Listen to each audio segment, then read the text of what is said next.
How to download Instagram videos on Android phone. Hi everyone, welcome back to another episode. How you can download Instagram videos on Android phone. In order to download Instagram videos on Android phone, first of all you need to check your update. So what happened is that basically there are two different methods of downloading your reels or videos on Instagram. If you're downloading your own videos, then it's very simple. Go to your profile and then open up the video that you wish to download. Click on the three dot icon right on top, click on the download button, and this particular video will be downloaded and will be saved into your gallery. However, in order to download a reel, there is a different procedure and you'll not be able to download a reel just like this. If you tap on the three dot icon, there will be no such option as download. But instead what you can do is you can just tap on see where to share the link, which is right over here. After that you need to copy the link, click on it. As soon as you're done copying the link, open up a web browser.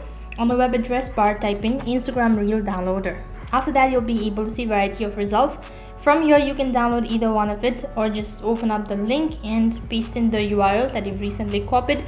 Click on the download button and this particular video will be downloaded on your gallery. So click on download video once again for the confirmation, and that is basically how you can download your Instagram video on Android device. That is all for this video. I hope the video was helpful. Make sure to like, share and subscribe to our channel. Thank you for watching. See you in the next